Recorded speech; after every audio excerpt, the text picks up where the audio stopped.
I have been playing Catan competitively for over 2 years, and I recently had an epiphany. You absolutely do not need these cards to make trades happen. In this video, I'll be explaining how you can increase your win rate at Settlers of Catan by recognizing and executing creative trades.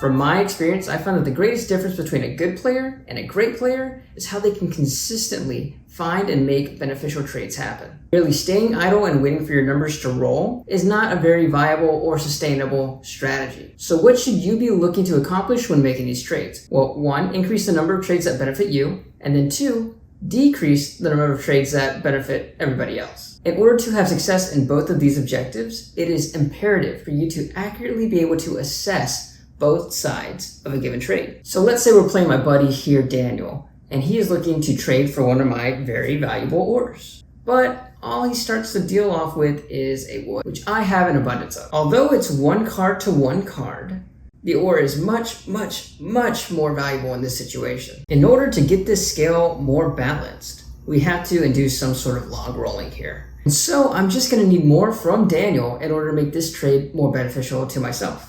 Now, it is important to note that the weight or value of this ore does vary on the players involved and what exactly this ore is being used to do. So let's say Daniel was going to use this ore to build a city. It then becomes much more valuable. But let's say he's just holding on to this ore for future use, so it's not actionable and there's more risk that he could lose the ore. Because of this, it's a lot less valuable, and chances are he won't be able to squeeze out as much value as if he was using it to build the city. This scale basically has just a lot less to go in order to be perfectly balanced, as all things should be. Now back to the trade. What can Daniel do here to balance out this scale? Well, he could be adding more cards. So let's say 2 wood now. Sure, we're getting closer, but it's still not great.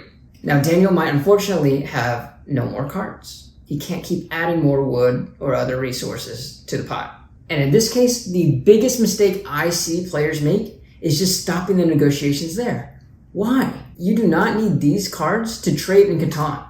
There are much more opportunities to provide intangible value to other players within the game. Now let's start thinking about how. Well, trading is defined as the buying and selling of goods and services. So resources, sure, that's the goods, but what are the services? Well, in order to figure that out, we first need to ask ourselves, what are our goals and plans this game? Let's say I'm brown here and Daniel's white. I know that I really need this wood port right here in order to efficiently utilize my excess wood this game. Well, maybe as part of this ordeal, I can have Daniel agree to not challenge me for the wood port. I am much better off with the security of knowing that I'm not gonna have to race or inefficiently rush to get to this port if Daniel says he'll leave it for me. So despite Daniel having limited cards to barter with, we're still able to make a deal happen by providing intangible value. So what are some other situations like this that we can think of? Well, here I'm already beefed up on production, right? So my goals are not so much to expand or get to a port, but rather ensure that I do not have my production blocked and I do not 7 out. Well, maybe Daniel can promise not to block me on the next knight he uses. This would satisfy my big goal of just not being blocked. Sure, I might not be getting a great card in return in this trade, but perhaps in the future, I get to benefit from my 5 wheat, which is something that might not happen otherwise if it is blocked. This is still value to me.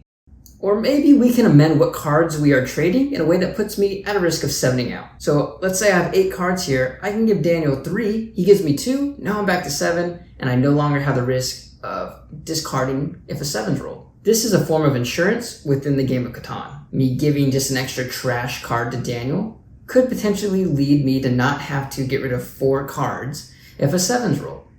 That's value to me. Now before we get to our next example, I'd like to thank the sponsor of today's video, Colonist.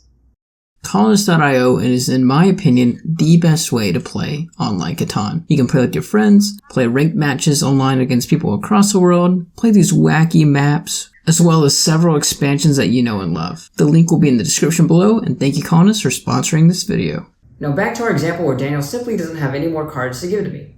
However, maybe he can provide value by helping me manage the cards that I currently have.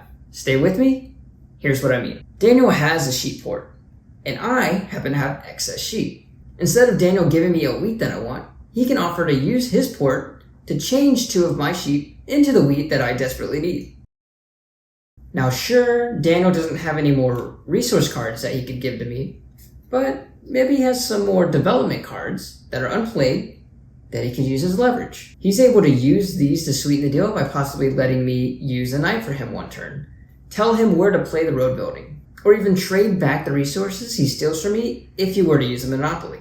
Things along these lines. Even Daniel just saying, hey, if you make this trade with me, I'll tell you exactly what my development cards are, is beneficial to me and even the entire table. That's something I would consider. At the end of the day, these are the opportunities that I need to aggressively pursue in order to ensure that I'm still progressing in this game and making sure that I'm not just participating in trades that benefit the other player far better than me.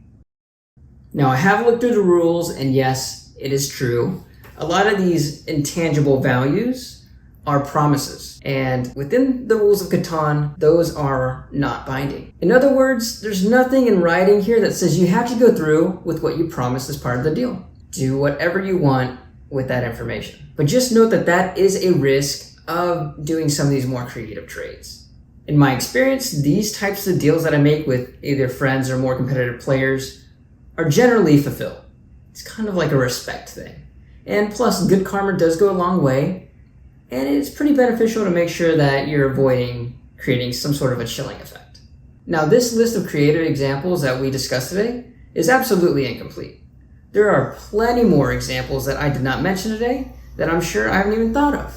The opportunities are endless, but I encourage you to use this style of thinking in order to develop your own strategies of what goods and services I can bring to the table when trying to progress my game. And if you have any creative ideas that I didn't mention in this video, I would love it if you'd leave it in a comment down below. I'd love to see them.